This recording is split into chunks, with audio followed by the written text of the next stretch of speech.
देवबंदी उलेमा मौलाना कारी इशाक गोरा ने विग्स पहनने को आपको बता दें कि शरीयत के खिलाफ बताया। विग्स को पहनना शरीयत के खिलाफ बताया गया। वीडियो जारी कर मौलाना इशाक गोरा ने कहा है कि यदि कोई व्यक्ति विग या नकली दाढ़ी लगाकर नमाज अदा करता है तो ऐसी नमाज अधूरी मानी जाएगी।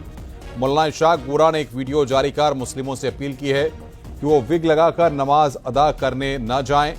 मौलाना गोरा ने यह भी साफ किया कि हेयर ट्रांसप्लांट शरीयत के खिलाफ नहीं है। अस्सलामु अलैकुम वरहमतुल्लाहि वबरकातुहू। आजकल देखा जा रहा है कि हमारे मुआशरे में मसनूई बाल यानी विग का बहुत ट्रेंड चल रहा है और देखा जा रहा है कि लोगों में इसको लेकर तरह तरह की कंफ्यूजन है कि ये शरीयत के हिसाब से जायज़ है या नाजायज़ है।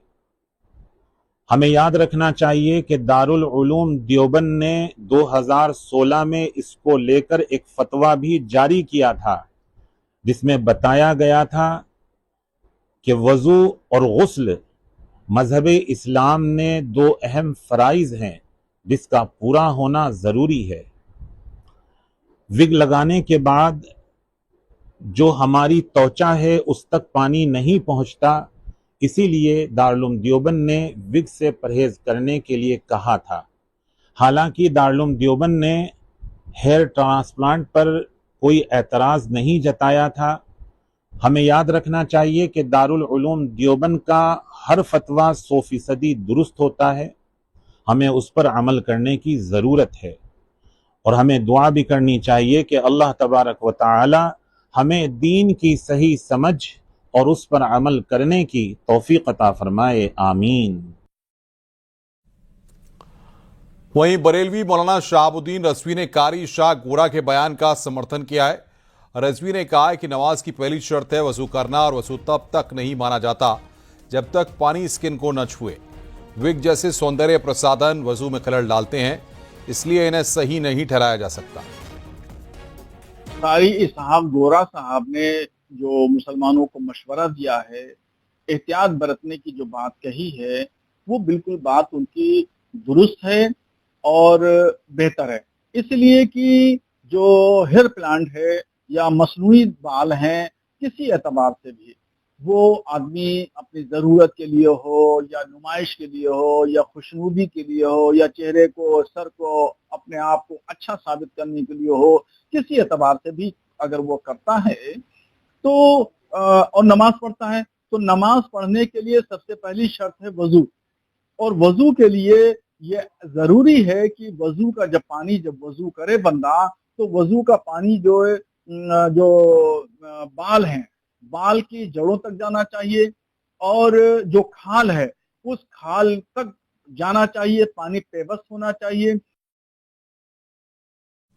Deputy CM Brajesh Pathak Lucknow RTO office पहुंचे। आम नागरिक के रूप में अपने ड्राइविंग लाइसेंस को रिन्यूअल कराया। इस दौरान उन्होंने आरटीओ ऑफिस की कार्यप्रणाली की पारदर्शिता और आमजनों की सुगमता और समस्याओं को देखा। डिप्टी सीएम ने आरटीओ ऑफिस की कार्यप्रणाली में सुधार और आमजन की सुविधाओं को बढ़ाने के लिए आवश्यक कदम उठाने के निर्देश दिए।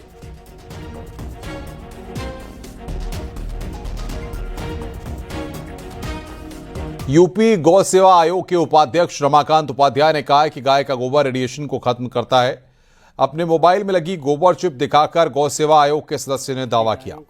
क्या कुछ कहा, सुनिए सर। एक नदी के बीच में रखा है। गोबर खेती के लिए तो मैन है, वो खेती को स्वस्थ करने का उसका काम है, वो दवा है उसके लिए। और ये लेकिन गोबर है वो हम लोगों के लिए भी वरदान है। आप इस कमरे के अंदर गाय के गोबर की मूर्ति रख देते हैं तो ये जो रेडिएशन का जो विषय है वो रेडिएशन को मुक्त करता है। इस मोबाइल में आप देखेंगे कि ये छोटी सी गोबर की चिप लगी हुई है और ये 80% इसका रेडिएशन मुक्त कर देती है। तो ये जो गाय का गोबर है वो हम लोगों के लिए वरदान है। संभल हिंसा केस से जुड़ी बड़ी खबर है। संभल हिंसा के मुख्य आरोपियों में शामिल मुल्ला अफरोज गुलाम वारिस के खिलाफ आरोप तय किए गए हैं। शारिक साटा गैंग के 3 सदस्यों के खिलाफ चार्जशीट दाखिल की गई। आज कोर्ट में करीब 1.5 घंटे सुनवाई हुई। हिंसा के 5 मुकदमों की चार्जशीट दाखिल की गई है। हत्या के केस में भी चार्जशीट लगी है। केस की अगली सुनवाई अब 12 जून को होगी, जिसमें केस के गवाहों को सम्मन भेजे जाएंगे। वारिस गुलाम नबी और मुल्ला अफरोज आज माननीय न्यायालय में आए थे, जिला एवं सत्र न्यायालय में।